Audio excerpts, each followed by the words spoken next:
అధ్యక్ష, ఇంకొక ప్రధానమైన మన మీద ఈ మనకు పడని వాళ్ళు, మనకు గిట్టని వాళ్ళు, the so called Eenadu, the so called Andhrajyothy, the so called TV5 ఎవరైతే ఈ అబద్ధాల బ్యాచ్ ఎవరైతే ఉన్నారో అధ్యక్ష, వీళ్ళు మన మీద చేసే ఇంకొక ఆరోపణ అధ్యక్ష, మనం రాష్ట్ర ప్రభుత్వం ఎక్కువ అప్పులు చేసిందని, రాష్ట్ర ప్రభుత్వం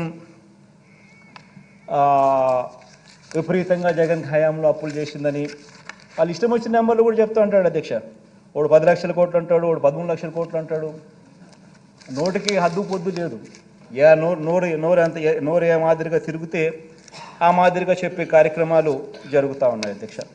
ఒకసారి గమనించినట్లయితే అధ్యక్ష, రాష్ట్ర ప్రభుత్వం నేరుగా చేసిన అప్పులు గ్యారంటీతో కూడా వివిధ కార్పొరేషన్స్, వివిధ సంస్థలకు చేసిన అప్పులు విత్ గవర్నమెంట్ గ్యారంటీస్, ప్రభుత్వ గ్యారంటీలు లేకుండా కూడా ప్రభుత్వం చేసిన ప్రభుత్వ రంగ సంస్థలు చేసిన అప్పులు, ఇవన్నీ కూడా పరిగణలోకి తీసుకుంటే అధ్యక్ష, గమనించినట్లయితే అధ్యక్ష 3 స్లైడ్స్ క్లియర్గా కూడా చూపించడం జరుగుతూ ఉంది అధ్యక్ష.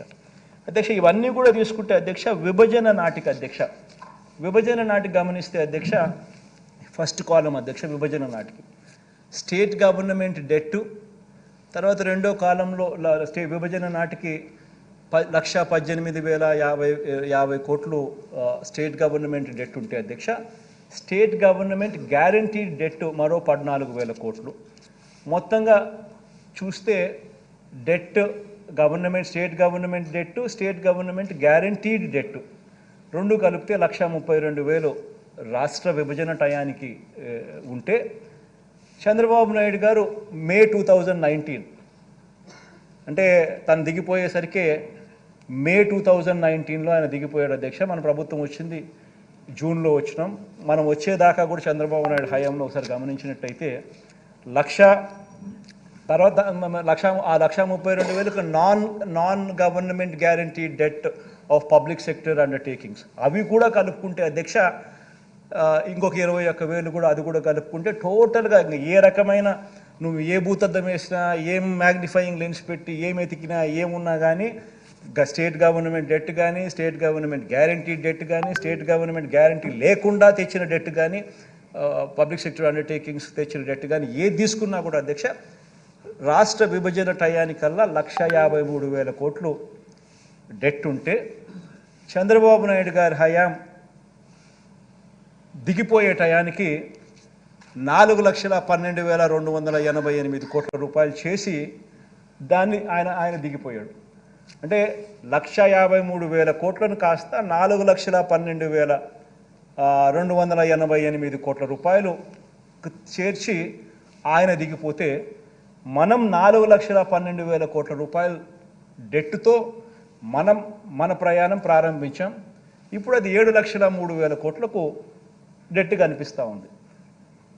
ఒకసారి ఈ కంపౌండెడ్ యాన్యువల్ గ్రోత్ రేట్ ఒకసారి గమనించినట్టయితే అధ్యక్ష, డెట్లో ఎవరెవరి హయాంలో ఎంత గ్రోత్ రేట్ నమోదైందని చూస్తే, total growth rate and debt చూస్తే ఈ 1,53,000 కోట్లు కాస్త 4,12,000 కోట్లు కావడం అంటే, చంద్రబాబు నాయుడు హయాంలో సంవత్సరానికి గ్రోత్ రేట్ 21.87% పెరుగుదల ఉంటే, మన హయాంలోకి వచ్చేసరికి కేవలం 12.13% మాత్రమే పెరుగుదల కనిపిస్తూ ఉంది.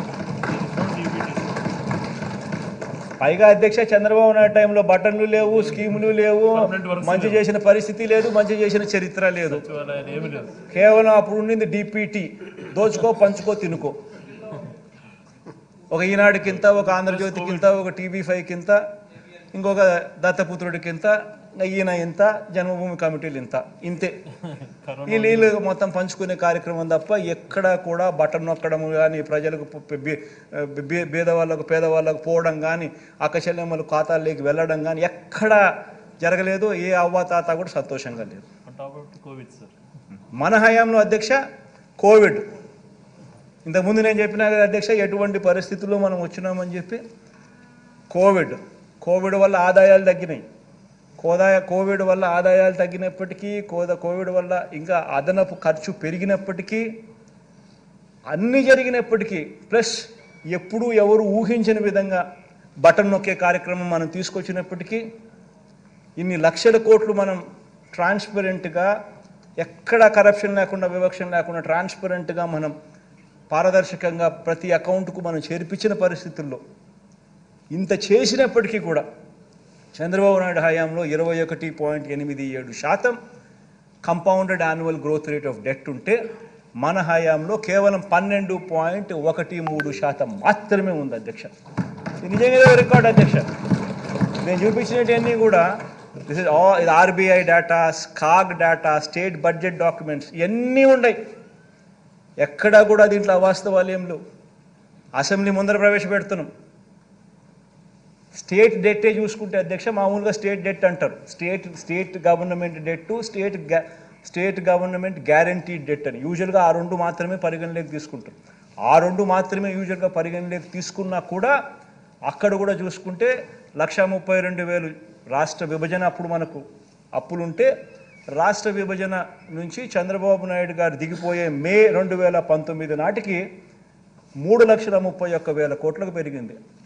అంటే 20.17% కంపౌండెడ్ యాన్యువల్ గ్రోత్ రేట్ అయితే మన హయాంలో అదే చంద్రబాబు నాయుడు గారి పీరియడ్కు మన హయాంకు ఒకసారి గమనించినట్టయితే పెరుగుదల కేవలం 14.94% మాత్రమే పెరుగుదల కనిపించే పరిస్థితి మనకు కనిపిస్తూ ఉంది అధ్యక్ష. అధ్యక్ష ఇక్కడ మరో విషయం ఏమిటంటే అధ్యక్ష రాష్ట్ర ప్రభుత్వం అధ్యక్ష గత 5 సంవత్సరాల అధ్యక్ష కేంద్ర ఆర్థిక సంఘం సూచించిన పరిమితిని అధ్యక్ష మించి చేసిన అప్పులు. ఇది కూడా మనం ఏందంటారా, ఇది కూడా ఈ గిట్టని వాళ్ళందరూ కూడా విపరీతంగా ఆయన అప్పులు చేస్తూ ఉన్నాడు, విపరీతంగా తీసుకొచ్చేస్తున్నాడు, విపరీతంగా అది తీసుకొస్తున్నాడు, ఇది తీసుకొస్తున్నాడు, ఇది చెప్పడం లేదు, అది చెప్పడం లేదు, ఇష్టం వచ్చినట్టుగా మన మీద ఆరోపణలు చేసేవాళ్ళు మాట్లాడతాడు. ఈనాడు ఒకడు, ఆంధ్రజ్యోతి ఒకడు, ఆ TV5 ఒకడు, ఆ చంద్రబాబు నాయుడు ఒకడు, వీళ్ళు కాక సొగం తెలిసి సొగం తెలియని కొంతమంది ఆయన అనుంగ బ్యాచ్. ఇదంతా కూడా ఈ కౌరవ సైన్యంలో భాగస్తులుగా వీళ్ళంతా మిగతా వాళ్ళు కూడా మాట్లాడుతుంటారు. అధ్యక్ష ఇక్కడ గమనించినట్టయితే అధ్యక్ష తెలుగుదేశం ప్రభుత్వం హయాంలో అధ్యక్ష 2014-19 మధ్య కేంద్ర ఆర్థిక సంఘం అధ్యక్ష పరిమితులకు మించి చేసిన అప్పులు చంద్రబాబు నాయుడు గారి హయాంలో 28,457 కోట్లు కనిపిస్తూ ఉన్నాయి. అధ్యక్ష మీరు గమనించినట్లయితే ఫిజికల్ డెఫిసిట్ అంటే రాష్ట్ర ప్రభుత్వం తీసుకొచ్చిన అప్పులు. Fiscal deficit as a percentage of GSDP అంటే వాళ్ళు ఎంత పర్సంటేజ్ బారో చేసినారు అని. Fiscal deficit as recommended by finance commission అంటే ఫైనాన్స్ కమిషన్ రికమెండేషన్స్ ఏమిటి అని. Fiscal deficit as permitted by recommendations finance commission recommendations ప్రకారం what is the permitted number అని చెప్పి